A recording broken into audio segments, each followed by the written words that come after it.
The moment you step out from the bunker onto the countryside of northern England, with a light portal off in the distance and a lone red phone booth ringing, beckoning you to pick up the phone, the feeling of morbid curiosity absolutely hits you hard. Where the heck am I? What is that glowing off in the distance? Who's calling me? Is Atomfall accessible for disabled players? Well, I can at least answer one of those questions without spoiling the game, so let's do that.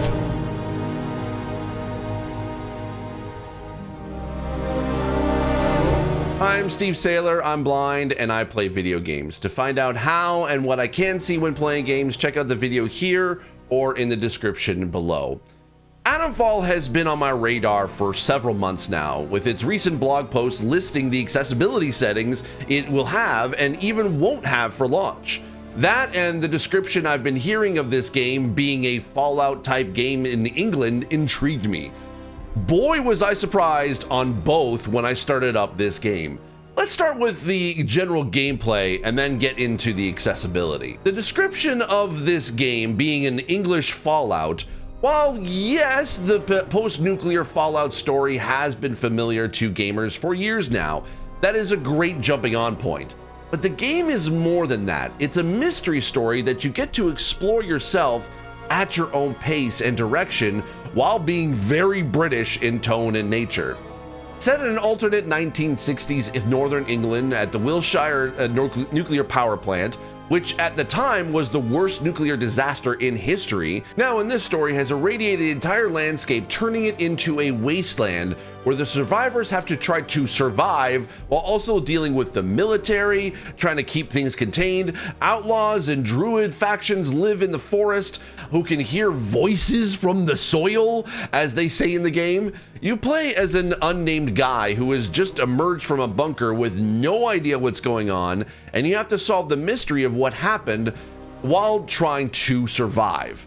That's where the game kind of hooked me, was the mystery of exploring every nook and cranny you could to figure out what's happening, whether it's through notes you find in the world, friendly people you talk to, or audio messages directing you to the next clue as to what to do and what's been happening.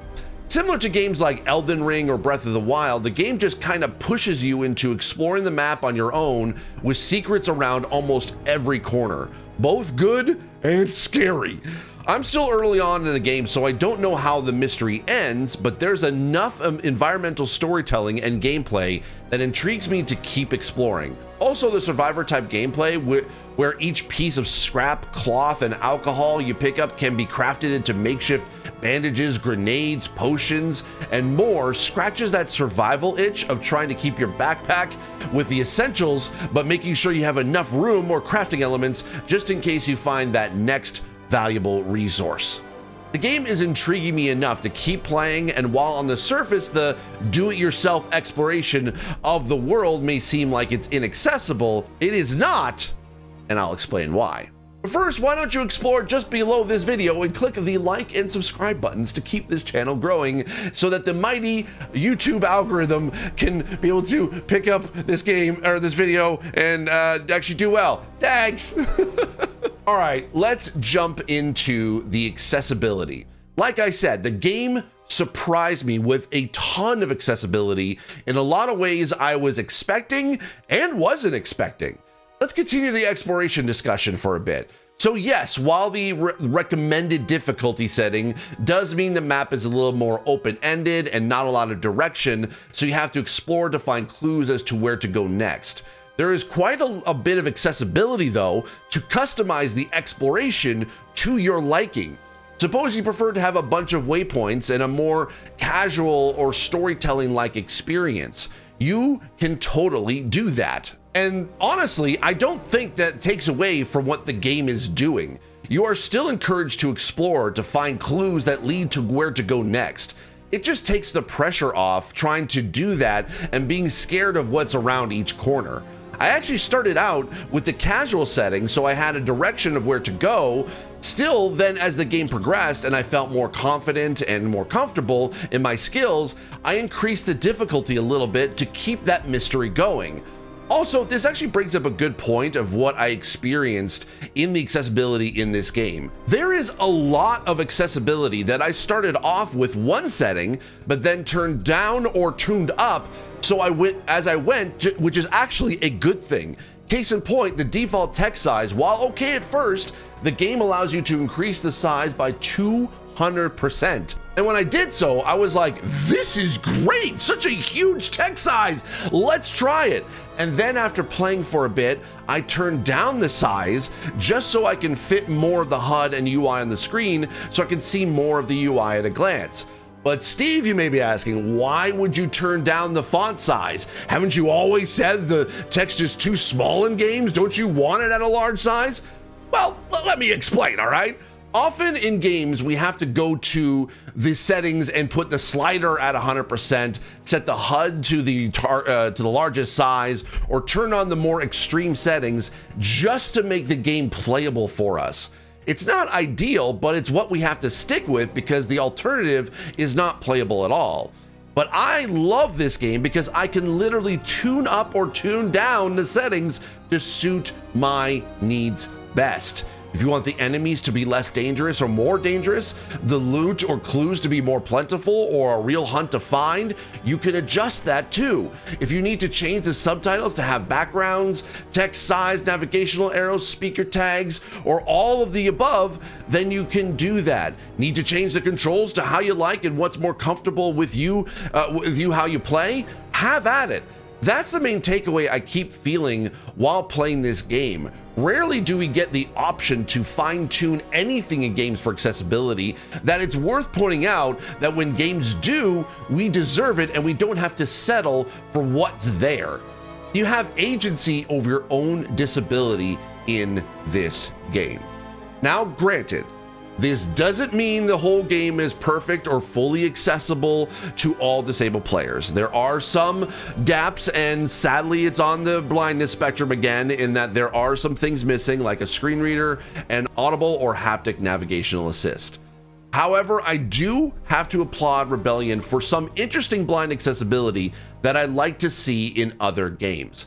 Namely, the cool feature you can turn on audio cues for both the interact and traversal / jump button.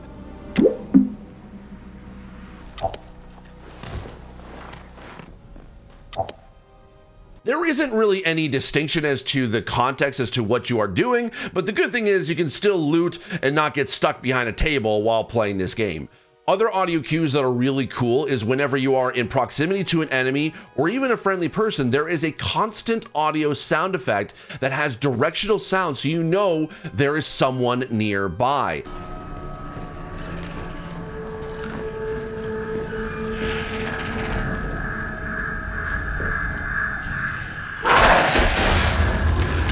I love this because you have no idea how many times I turn a corner and get surprised by an enemy and immediately die because I didn't know they were there.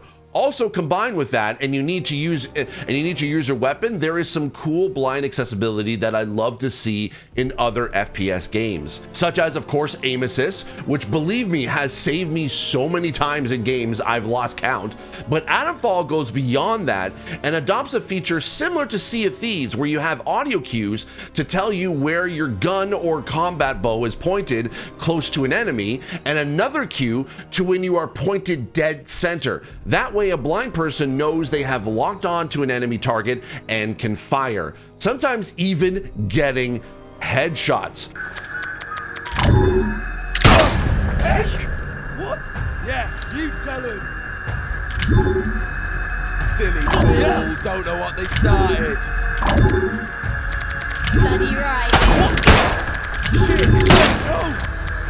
So yes, sadly, while this game is missing key features for all blind players, there's some amazing features that do work for a lot of blind players that I really enjoyed. So all in all, that was some great visualizations for deaf and hard of hearing players to know when enemies have spotted you or when they're about to attack or doing damage from off camera, the ability to navigate menus, including the map with a D-pad for motor disabled players, and a bunch of other options that I encourage you to check out Atomfall truly did the best they could with what they had, and with the things they couldn't, they even publicly said they weren't able to do so, and to see that kind of transparency from the team is worth applauding in my book. We need more transparency when it comes to accessibility in games.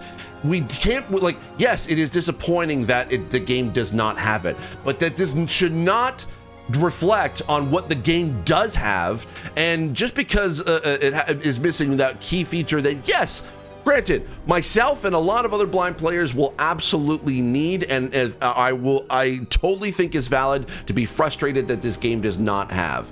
But again, it should not negate the 80% of the other accessibility that they were able to do in this game, because it's doing a lot more than a lot of other games out there that we should be upset about. Disabled players can make their purchasing decisions more wisely, knowing what's there and what isn't ahead of time. Again, the rarity of that these days is sad, but such a breath of fresh air, or irradiated English air to be exact, is quite pleasant now to see. I'm giving Atomfall for accessibility a 4 out of 5. Thank you so much for watching. If you have any questions about anything I did or didn't mention in this review, please feel free to leave a comment down below. And also, while you're down there, hit the like and subscribe buttons. Thanks so much for watching. I'll see you in the next video, and as always, I remain obediently yours. Bye-bye.